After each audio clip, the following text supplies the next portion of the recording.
The grand ballroom at the Ritz-Carlton sparkled with crystal chandeliers and white roses. Every detail was perfect for my cousin Emma's wedding.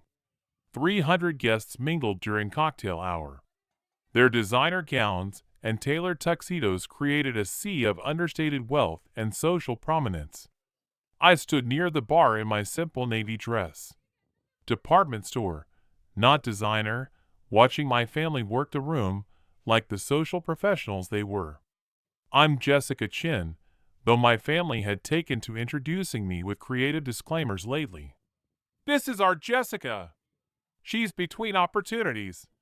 At 31, I was the black sheep who'd walked away from a prestigious consulting career to chase what they call tech fantasies. What they didn't know was that those fantasies had built me a company worth more than everyone in this room combined. Jessica, darling, my Aunt Margaret approached with her signature air kiss greeting. I heard you're working with computers now. How modern of you. I smiled politely, taking a sip of champagne. Something like that. Well, everyone needs hobbies, she continued, then leaned closer conspiratorially. Your father mentioned you might be looking for something more stable soon. My friend Sandra runs a lovely boutique in the village. She could probably use help with inventory. A boutique? Inventory? I bit back the urge to mention that my hobby employed over 10,000 people across 6 countries, or that my last quarterly revenue exceeded the GDP of some small nations. That's very thoughtful, I replied instead. Across the room, I watched my father, Dr. Richard Chin, holding court with his medical colleagues. Distinguished silver hair, perfectly pressed tuxedo, radiating the kind of authority that came from 30 years of cardiac surgery. He'd built his reputation on precision, control, and never showing weakness. Having a daughter who played with computers instead of following a respectable professional path was his personal nightmare. My mother, Elizabeth, glided between groups with practiced grace. Her Chanel gown and understated jewelry marked her as old money, despite our family's more modest origins. She'd married up when she caught my father's attention during his residency, and she'd spent the last 3 decades perfecting the art of social navigation. Jessica! My brother David appeared at my elbow, looking every inch the successful investment banker in his bespoke suit. Mom's looking for you. Something about the family photos. Lead the way, I said, following him through the crowd. We found the family gathered near the ornate fireplace. The photographer was arranging us by height and importance. Emma, radiant in her Vera Wang gown, beamed beside her new husband. Her parents, my Uncle Thomas and Aunt Patricia, flanked them proudly. The extended family filled in around them. Doctors, lawyers, business executives, all exactly what they appeared to be. And then there was me. Jessica, dear, the photographer called out. Could you move to the back behind your cousin Michael? I slipped into position, familiar with being tucked away where my failure wouldn't show too prominently in family documentation. Michael, a corporate lawyer, gave me a sympathetic pat on the shoulder. Don't worry, Jess, he whispered. Everyone goes through rough patches. You'll figure it out. If only he knew that my last rough patch involved deciding whether to accept Goldman Sachs' acquisition offer or take my company public. I'd chosen neither, preferring to maintain control while we expanded into artificial intelligence. After photos, the family scattered back to their social duties. I was heading toward the terrace for some air when I overheard my father's voice from behind a marble pillar. Don't mention what Jessica does, he was saying to my great-uncle William and his wife. It's embarrassing. She left a perfectly good consulting position to play with computers. We're hoping she'll come to her senses soon. Great-uncle William made a sympathetic noise. Young people today, they all think they can be entrepreneurs. No understanding of real work. Exactly, my father continued. She's living in some tiny apartment, driving a beat-up Honda, pretending she's building some kind of tech company.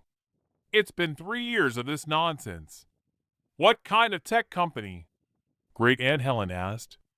Something called Neuralink Technologies, my father said with evident distaste. Sounds like science fiction to me. Elizabeth and I are at our wits' end. Neuralink Technologies, my little company that had revolutionized machine learning, held over 200 patents, and had partnerships with every major tech giant in Silicon Valley. The same company that President Biden had mentioned in his State of the Union address as representing America's technological leadership. I was about to slip away when Emma's wedding planner appeared, tapping a microphone. Ladies and gentlemen, please take your seats. Dinner will be served shortly.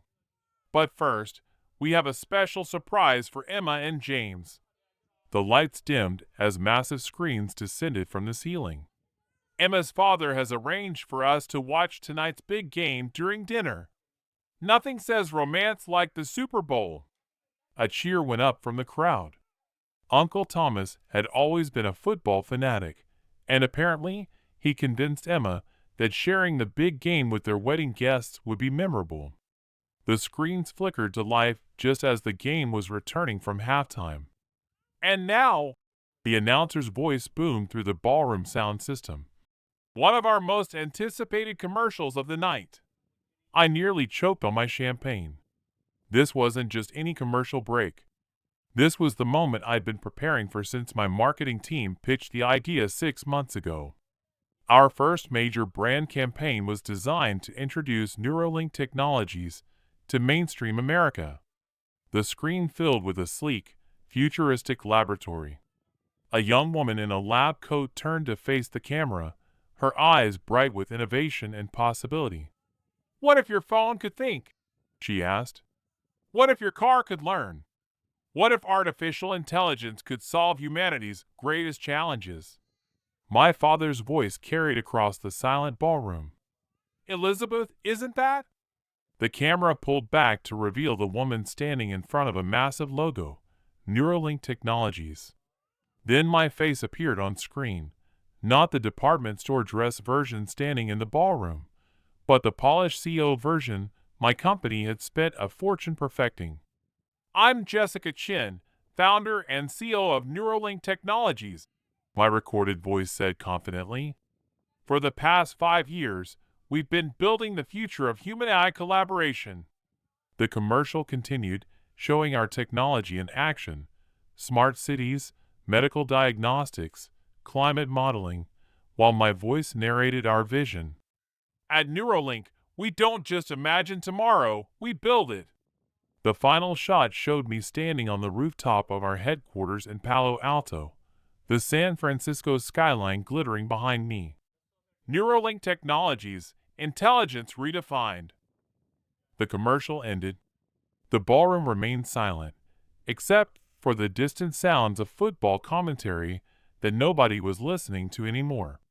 300 pairs of eyes turned toward me, like I was an exhibit that had suddenly come to life. The woman they'd been politely ignoring, the family disappointment hiding in the back row, was apparently a billionaire tech mogul with her face on national television. That was, Emma started, then stopped, her mouth hanging open. My father looked like he'd been struck by lightning. Jessica! I set down my champagne glass and smoothed my simple dress. Yes, Dad. That commercial. That was you. Yes, it was. But you said you were working on a small tech startup. I smiled the same polite smile I'd been wearing all evening. I never said it was small. You assumed that. Great Uncle William, who moments earlier had been discussing my embarrassing career choices, now stared at me with new interest. Neuralink Technologies. I've heard that name. Aren't you the company that just partnered with NASA? Among others, I confirmed. We're providing AI systems for the Mars mission planning. Should be announced officially next week.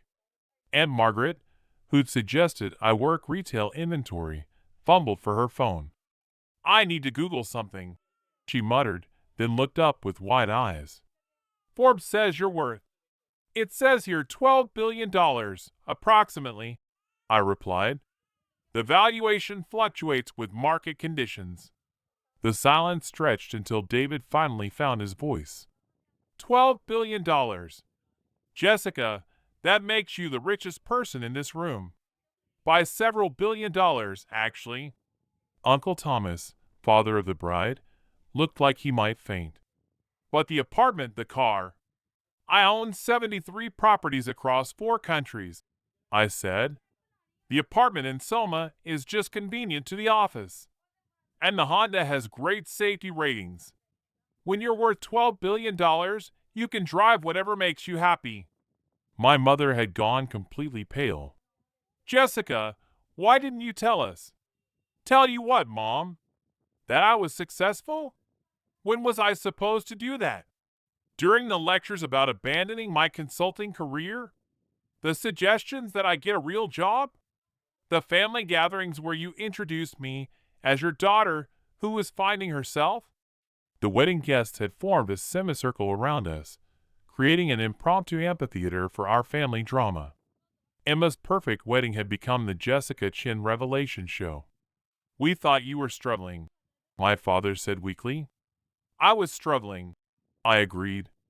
Struggling to build revolutionary technology while my own family acted like I was unemployed. Struggling to maintain relationships with people who saw my life's work as a phase I'd grow out of. I pulled out my phone, opening my notes app. Would you like to see my schedule for next week? Monday, keynote at the World Economic Forum. Tuesday, Senate hearing on AI regulation where I'm the primary witness. Wednesday, meeting with the Secretary of Defense about national security applications. Thursday, lunch with the President's science advisor. Friday, I'm delivering the graduation address at MIT.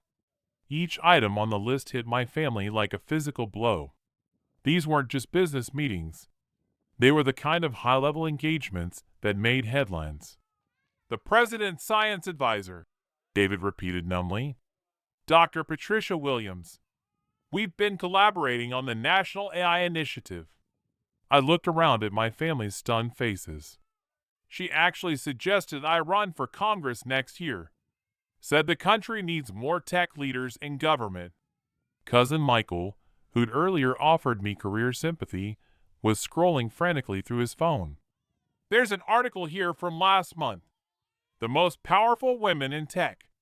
You're number 3, behind only the CEOs of Apple and Microsoft. Number 2, actually, I corrected. The rankings were updated after our partnership with Google was announced. Great Aunt Helen grabbed her husband's arm. William, remember that technology stock you said we should invest in? The one your broker recommended? Neuralink. He looked sick. We bought 100 shares at $12 each. Said it was speculative but promising. I smiled. It closed yesterday at $847 per share. Your 100 shares are worth about $85,000 now. His eyes bulged. We made $85,000? You invested in my company without knowing it, I confirmed. Happens more often than you'd think. About 60% of Fortune 500 companies use our AI systems in some capacity. The football game played on, forgotten, while my family processed their new reality. The commercial had been scheduled to air during the Super Bowl because our marketing team wanted maximum impact for our brand launch. They probably hadn't anticipated it would also launch me out of family obscurity and into legendary status. Emma finally found her voice. Jessica, this is incredible. Why didn't you tell us you were building something this big? I looked at my cousin, beautiful and radiant in her wedding dress, and felt a familiar pang of sadness. Because none of you asked, Emma. In 3 years, not one person in this family asked me to explain what I was actually building. You just assumed I was failing because my version of success didn't look like yours. But we could have supported you, my mother protested.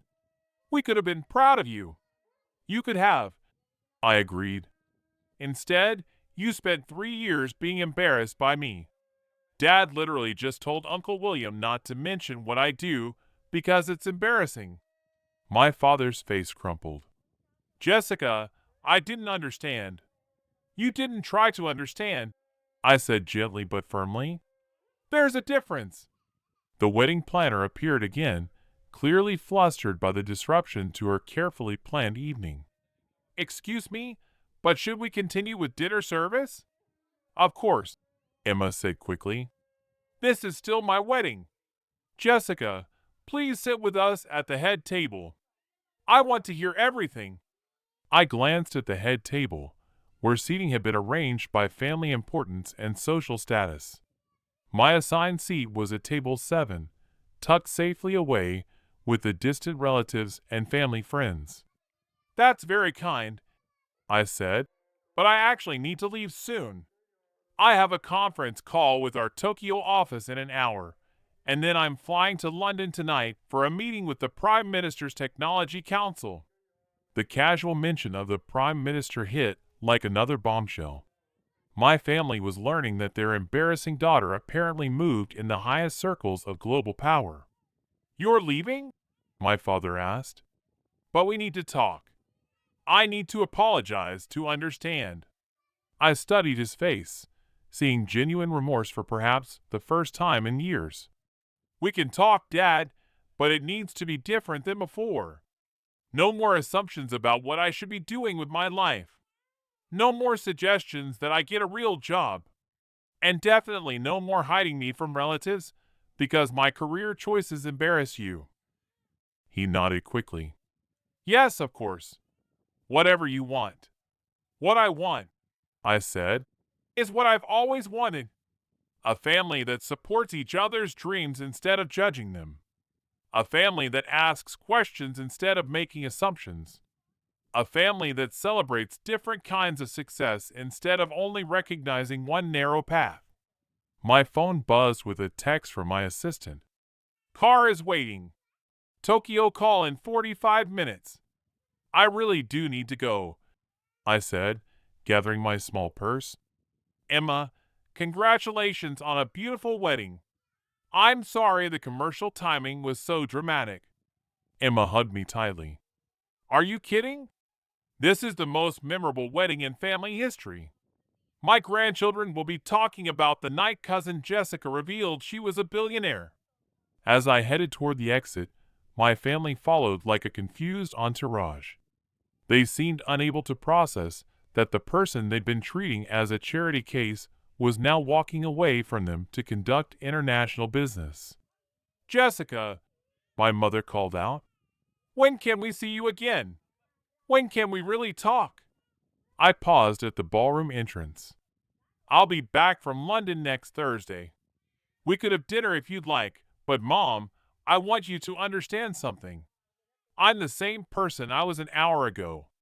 The only thing that's changed is your perception of my worth. She nodded, tears forming in her eyes. I understand. And Jessica, I'm proud of you. I should have said that years ago. For the first time that evening, my smile was completely genuine. Thank you, Mom. That means everything to me. As I walked through the hotel lobby toward my waiting car, I could hear the buzz of conversation resuming in the ballroom. By tomorrow, the story would be family legend. The wedding where Jessica Chin went from embarrassment to tech royalty in the span of a 60-second commercial. My driver held the door open. Airport, Miss Chin? Yes, please.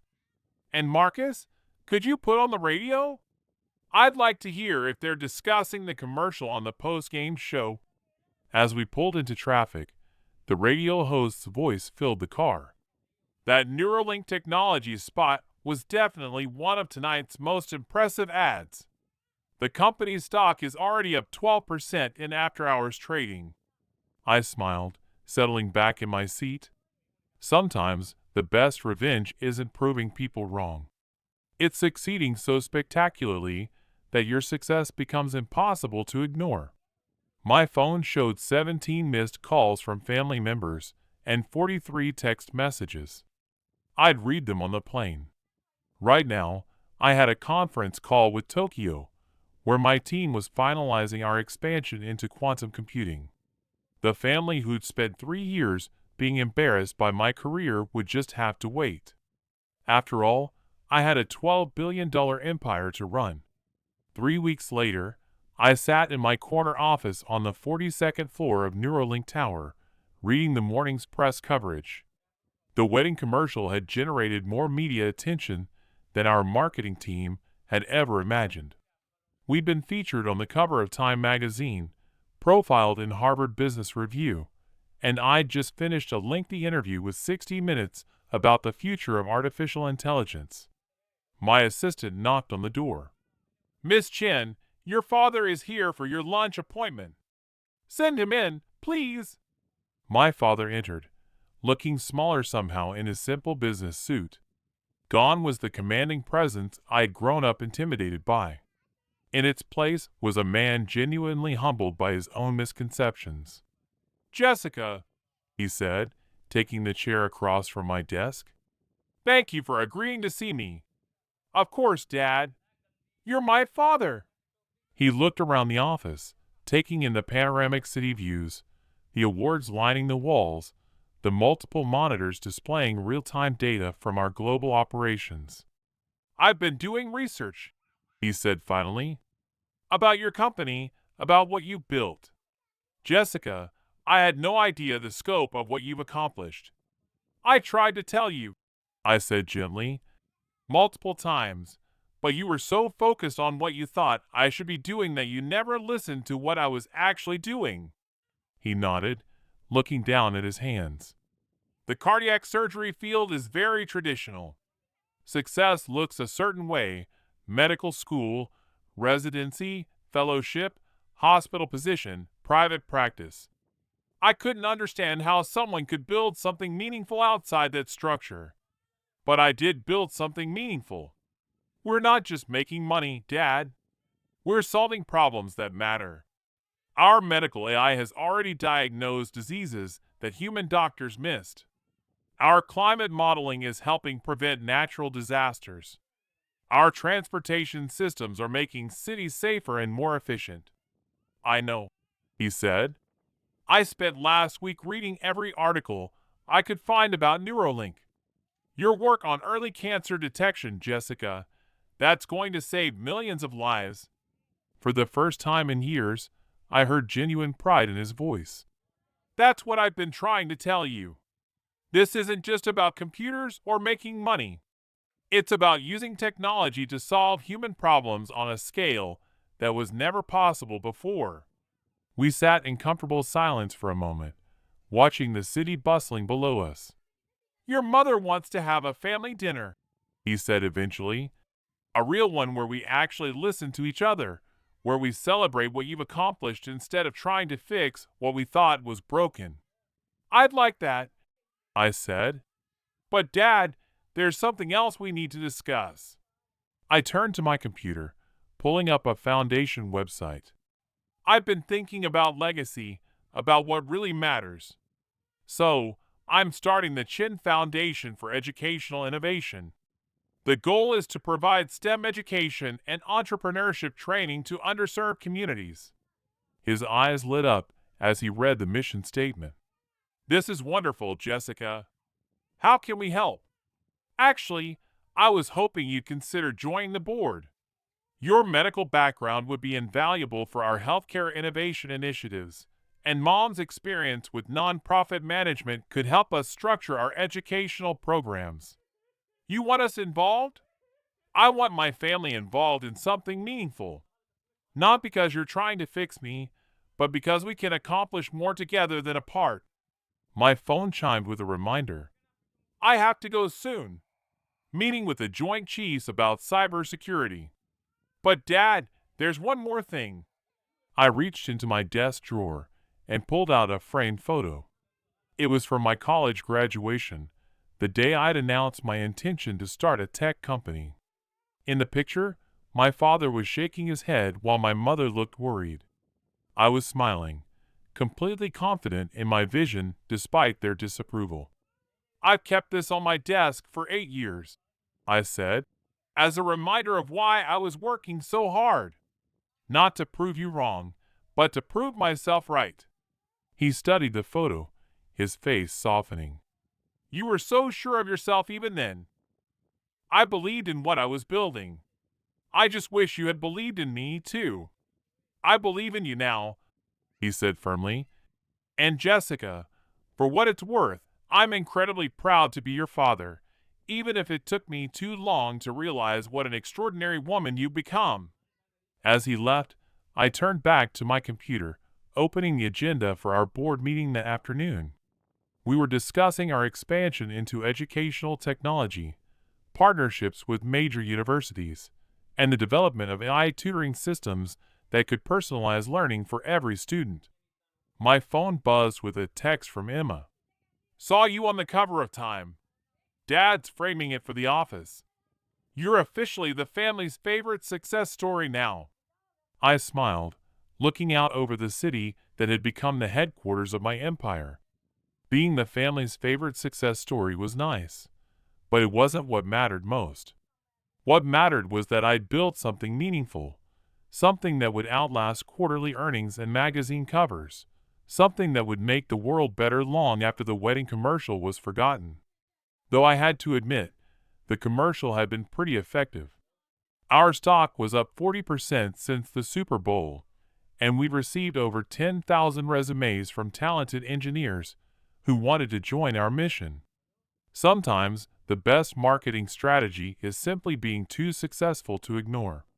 My assistant's voice came through the intercom. "Miss Chen, your car is ready for the Pentagon meeting." I gathered my files, straightened my jacket, and headed out to my next appointment. Just another day in the life of the family embarrassment who accidentally became a billionaire tech mogul. The wedding story had already become family legend, but I was just getting started. After all, revolutionizing artificial intelligence was only the beginning of what I planned to accomplish. And this time, my family would be watching with pride instead of embarrassment.